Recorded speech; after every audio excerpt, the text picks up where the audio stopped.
Known for his courage in front of the cameras, Miguna Miguna went straight to business when he took to the podium. The first order of business explained why he still believes the Prime Minister is not fit to rule the country.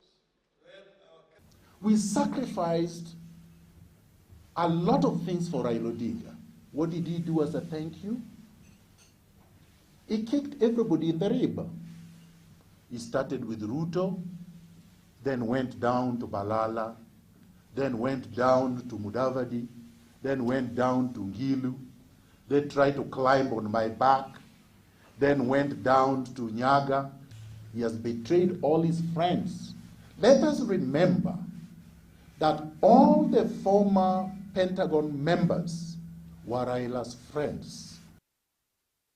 Miguna also bashed the entire team of the CORD coalition, claiming they should be the last people to speak about integrity as they were not clean themselves.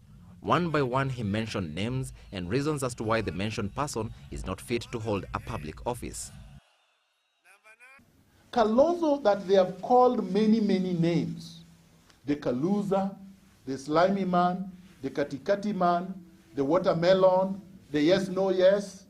I mean, all of a sudden, this man becomes a reformer. So they say, we are the coalitions of reforms and democracy.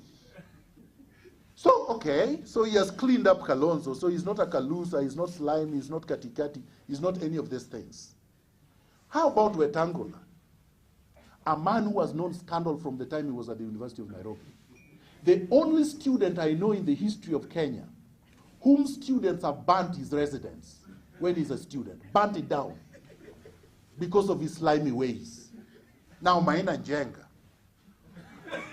My goodness, what is wrong with this man? Maina Njenga, Uhuru is in the Hague because of Maina Njenga, isn't it? Apparently, Uhuru was supposed to have hired Maina Njenga's men to commit some crimes. That's what I hear the case is all about. But this is the skunk now Raila has around him, and he's saying, this is the coalition of reforms and democracy. And when we take power, we are going to make sure we do. What bull crap. The issue of land, which has now become a hot issue in the ongoing campaigns, could also not escape a mention from Miguna. Orengo is the Minister of Land, isn't it? What did he do about the land Kenyatta stole? Nothing. So how can they stand and talk about land that they have done nothing about? Right? Wako, who is now supporting Raila Odinga, was the Attorney General up to recently. What did he do about the Kenyatta land? And he could, because he was the Attorney General. He later spoke about opinion polls and claimed that some individuals had stakes in research companies and attached to political campaigns, presenting a major conflict of interest. Miguna also pulled a surprise by declaring his support for Jubilee presidential candidate Uhuru Kenyatta, whom he says is innocent until proven guilty. And your budget is less than 10 million a year. And you're telling us we funded it from our own pockets.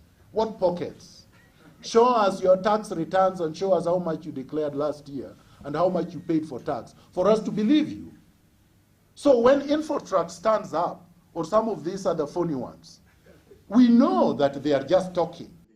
Having come clear on which side he supports, Miguna told off the Western nations that had threatened sanctions against the country should Uhuru Kenyatta and William Ruto win in the elections. He also expressed confidence that the two ICC suspects would win with a big margin, while Raila will get at most 25% of the total vote tally. And my analysis, including in this book, is that he will be lucky to get 25%. Lucky to get 25%. Even if all Luos voted for Raila Odinga, which they will not, based on what he has just done to them in the nominations, the so-called nominations, he can only get 10%. Luos are 10% of the population of Kenya. But I'm saying on this one, because I want Uhuru to give this man a thrashing that he has never received in his life. With only 17 days to the general elections, it will be interesting to see how Prime Minister Raila Odinga's team will react to the allegations in the book, which could have an impact on how the undecided voters would vote.